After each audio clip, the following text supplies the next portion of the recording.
जय श्री राधे कृष्णा। आज यानी 29 अगस्त 2024 दिन गुरुवार को भाद्रपद मास के कृष्ण पक्ष में पड़ने वाली अजा एकादशी का व्रत है। एकादशी का व्रत भगवान विष्णु की प्रसन्नता के लिए की जाती है। अजा एकादशी का व्रत सब प्रकार के पापों का नाश करने वाली है। जो मनुष्य अजा एकादशी का व्रत रखकर भगवान ऋषिकेश की पूजा करता है उसके समस्त पाप तत्काल नष्ट हो जाते हैं तथा समय पर उस व्यक्ति को स्वर्ग की प्राप्ति होती है। इस एकादशी व्रत की कथा के श्रवण मात्र से ही अश्वमेध यज्ञ के फल की प्राप्ति होती है। तो आइए सुनते हैं अजा एकादशी व्रत के पौराणिक कथा को। अर्जुन ने कहा, हे पुंडरीकाक्ष, मैंने श्रावण शुक्ल एकादशी अर्थात पुत्रदा एकादशी का सविस्तार वर्णन सुना। अब आप कृपा करके मुझे भाद्रपद माह के कृष्ण पक्ष की एकादशी के विषय में भी बतलाइए। इस एकादशी का क्या नाम है तथा इसके व्रत का क्या विधान है? इसका व्रत करने से किस फल की प्राप्ति होती है? श्री कृष्ण ने कहा, हे कुंती पुत्र, भाद्रपद माह के कृष्ण पक्ष की एकादशी को अजा एकादशी कहते हैं। इसका व्रत करने से सभी पाप नष्ट हो जाते हैं।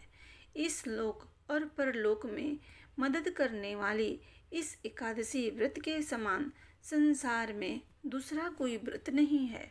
अब तुम ध्यान पूर्वक इस एकादशी का महात्म्य श्रवण करो। पौराणिक काल में भगवान श्री राम के वंश में एक चक्रवर्ती हरिश्चंद्र नाम के राजा हुए थे। राजा अपनी सत्यनिष्ठा और ईमानदारी के लिए प्रसिद्ध थे। एक बार देवताओं ने उनकी परीक्षा लेने की योजना बनाई। राजा ने सपने में देखा कि ऋषि विश्वामित्र को उन्होंने अपना राजपाट दान कर दिया है। सुबह विश्वामित्र वास्तव में उनके द्वार पर आकर कहने लगे, तुमने सपने में मुझे अपना राज्य दान कर दिया। राजा ने सत्यनिष्ठ व्रत का पालन करते हुए संपूर्ण राज्य विश्वामित्र मुनि को सौंप दिया। दान के लिए दक्षिणा चुकाने हेतु राजा हरिश्चंद्र को पूर्व जन्म के कर्म फल के कारण पत्नी, बेटा एवं खुद को बेचना पड़ा। हरिश्चंद्र को एक डोम ने खरीद लिया जो शमशान भूमि में लोगों के दाह संस्कार का काम करवाता था। स्वयं वह एक चंडाल का दास बन गया। उसने उस चंडाल के यहाँ कफन लेने का काम किया, किंतु उसने इस विपत्ति के काम में भी सत्य का साथ नहीं छोड़ा। जब इसी प्रकार उसे कई वर्ष बीत गए तो उसे अपने इस नीच कर्म पर बड़ा दुख हुआ और वह इससे मुक्त होने का उपाय खोजने लगा।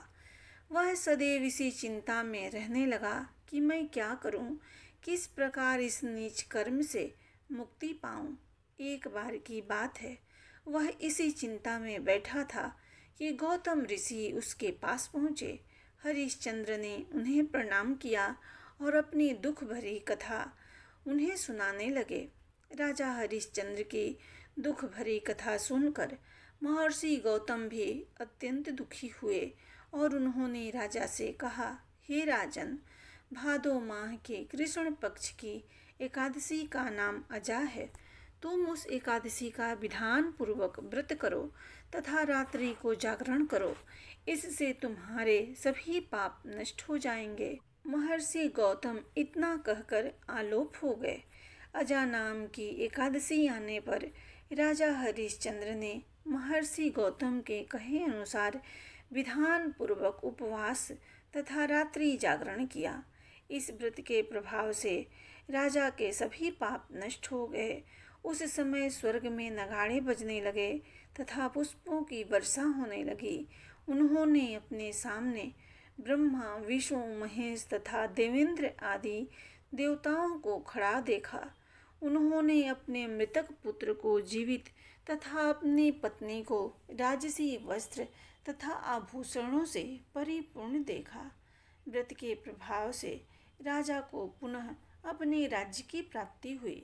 वास्तव में एक ऋषि ने राजा की परीक्षा लेने के लिए यह सब कौतुक किया था, परंतु अजा एकादशी के व्रत के प्रभाव से ऋषि द्वारा रची गई सारी माया समाप्त हो गई और अंत समय में हरिश्चंद्र अपने परिवार सहित स्वर्ग लोक को गया। हे राजन, यह सब अजा एकादशी के व्रत का प्रभाव था। जो मनुष्य इस उपवास को विधान पूर्वक करते हैं तथा रात्रि जागरण करते हैं, उनके सभी पाप नष्ट हो जाते हैं और अंत में वे स्वर्ग को प्राप्त करते हैं। इस एकादशी व्रत की कथा के श्रवण मात्र से ही अश्वमेध यज्ञ के फल की प्राप्ति होती है। प्रेम से बोलिए भगवान विष्णु की जय।